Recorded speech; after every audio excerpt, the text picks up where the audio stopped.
Let's go to other example problems related dun sa double angle naman and half angle. So dito, given that tangent theta is equal to negative 3/4 and theta is in quadrant 2, solve the following. So, since nasa quadrant 2, take note, the sine theta there is positive and kaya po naging negative yung tangent theta dahil dun sa cosine theta na negative. Ayan. So, ibig sabihin, syempre dapat yung sine theta natin is positive and then the cosine theta should be negative.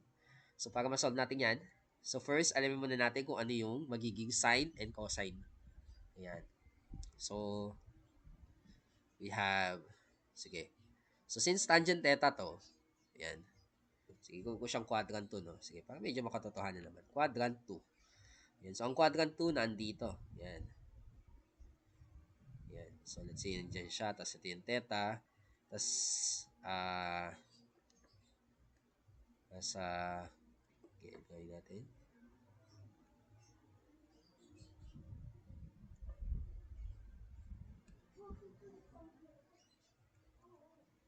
Ayan.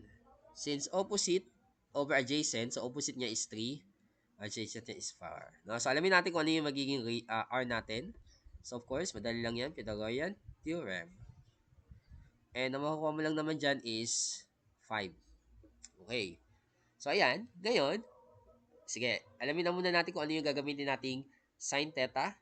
That will become opposite, 3. And then the hypothesis is 5. Meanwhile, the cosine theta, it should be negative dahil nga nasa quadrant 2. Ayan. So, tignan, nasa quadrant 2 tayo.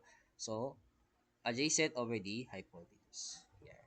Ngayon, isa-isahin natin itong mga to. Let's start with letter A, sine 2 theta. So, sabi ng sine 2 theta, it's twice of sine theta cosine theta. So, bali, multiply lang natin sa 2 yung 3/5 at yung negative 4/5, which will become negative ang kanyang sagot.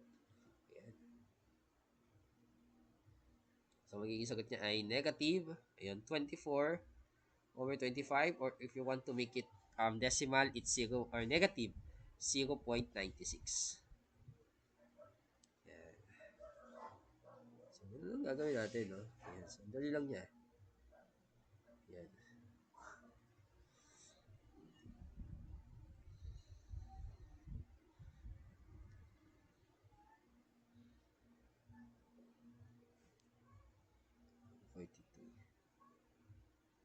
Sige, may mga bine-verify lang tayo. Okay. Sige, now let's go to, so this is for letter A.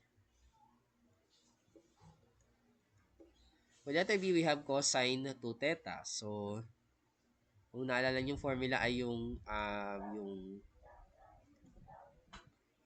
tawag dito,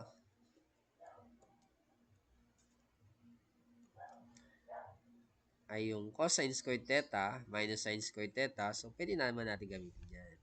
So, we have negative 4/5 square, no? Yung cosine theta minus yung 3/5 naman na sine, then naka-square. So, diretso lang natin yun sa calculus, no?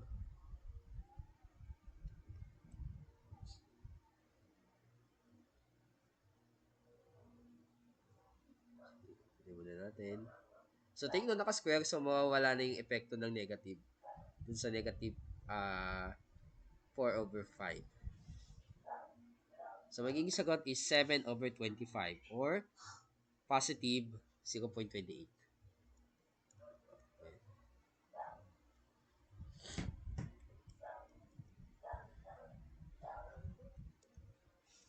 Yan. Okay, next is tangent theta. Yan. So, ano ba yung formula ng tangent theta? Tangent to theta. So, we have tangent of ano ito? 2 tangent, ibigay natin yung formula. 2 tangent theta all over 1 minus tangent squared theta. So, okay, 1 minus tangent squared theta. Okay, so since meron na tayong tangent, so hindi na natin magiging problema yan, no?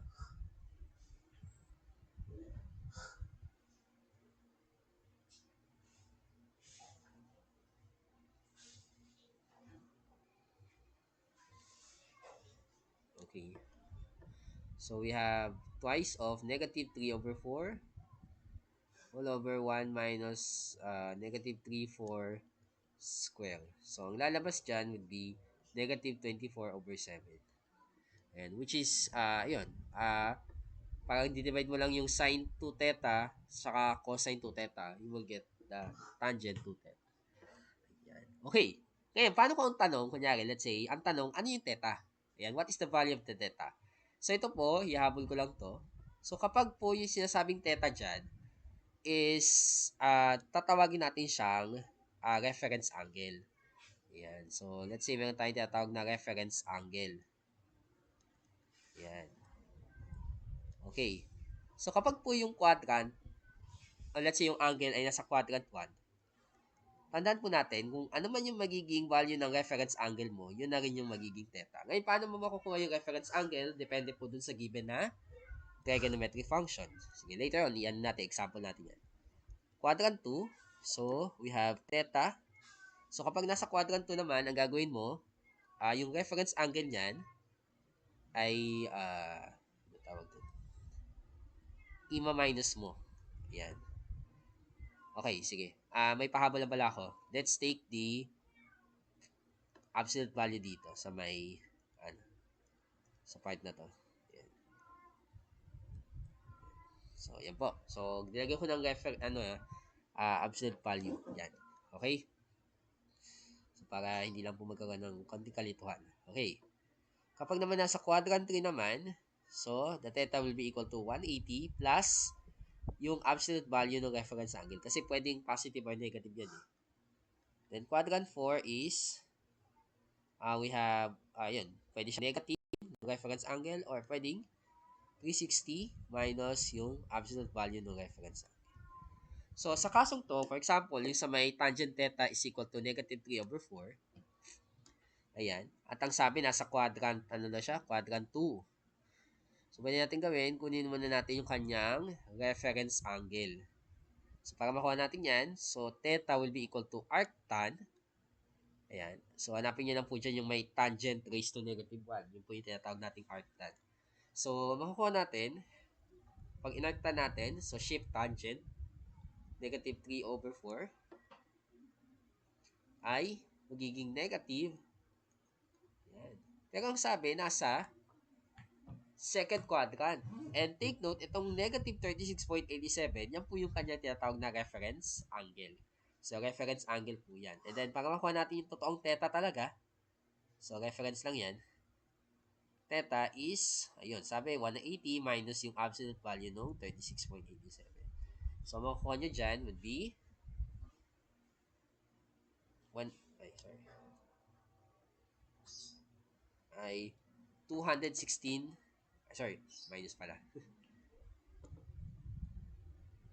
143.13 degrees. Ayan. So, just ano lang po para lang po alam nyo kung paano siya gagawin. Ayan.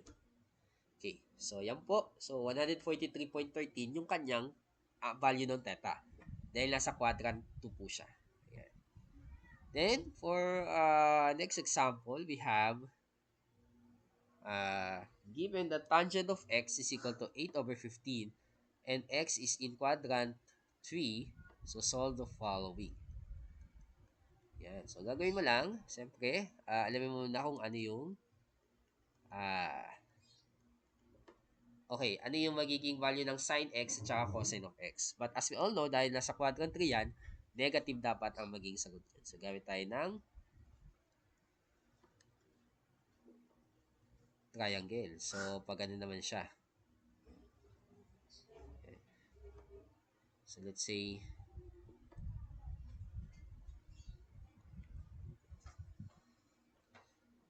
so, we have y then x. So, since, let's say, ito yung theta. So, nasa third quadrant dahil parehas pong negative yung sine and cosine. So, opposite. So, this is 8. And then, this is 15. So, kunin natin yung kanyang R. 17. So, yung R niya is 17.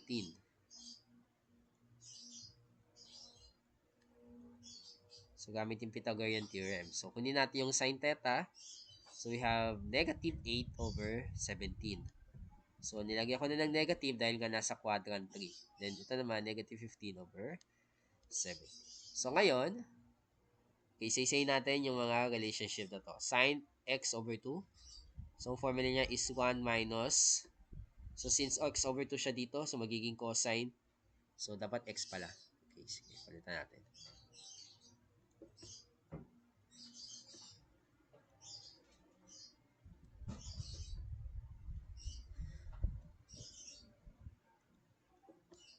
X. Yan. So, 1 minus cosine of x all over 2. So, ibig sabihin, 1 minus, or 1, magiging 1 minus yan. Negative 15 over 17 all over 2. So, tingnan natin kung ano magiging sagot. Huh?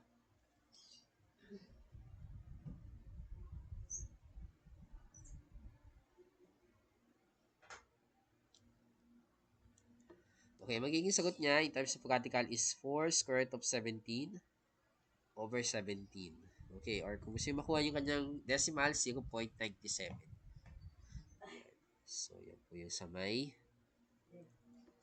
sine x over 2. Yan. Next, we have cosine x over 2. So, we have the square root of 1 plus cosine of x. Okay, so 1 plus, yan, nagiging negative to. Okay, so punta lang natin ang minus. So, magiging sagot ay 0.2425 or yung radical is square root of 17 over 17. Yan.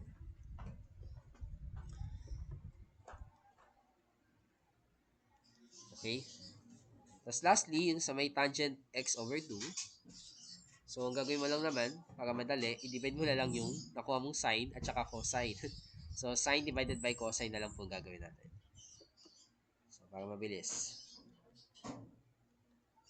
Okay, so we have yung sine natin, 4 square root of 17 over 17. Divide mo sa square root of 17 divided by 17. So, ano magiging answer? So, magiging answer niya ay, ano ba?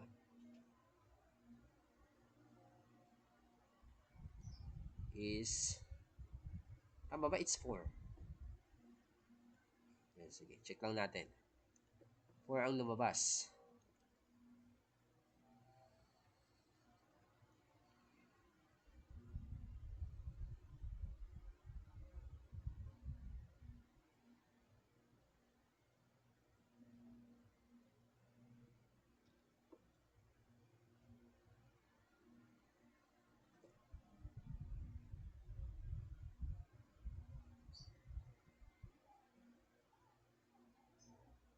Okay, so 4 ang lumabas, no? Ayan. So, yun po yung mga nakuha natin. Okay. Sige, may konting concern lang kasi since, di ba yung sine x is negative and then the cosine x is negative. So, pwede siyang, sige, para malaman natin kung ano yung magiging tamang sign.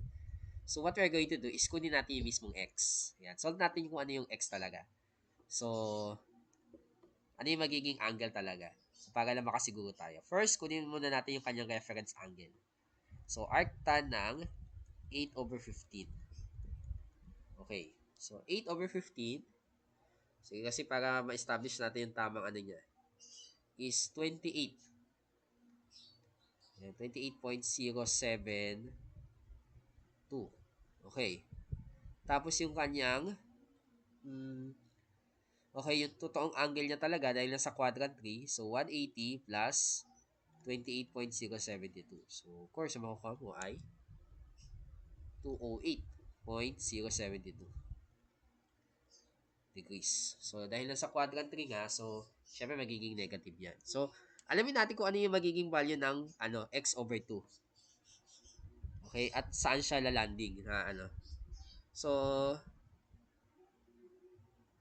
Nananalig siya sa 104.036 wherein this is nasa quadrant 2. So, quadrant 2 na siya.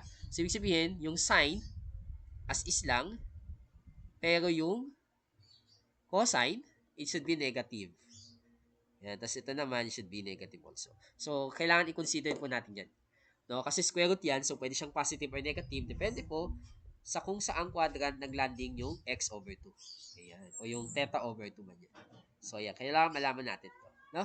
So, ayan po yung ating mga basic concepts no, pagdating po sa trigonometry.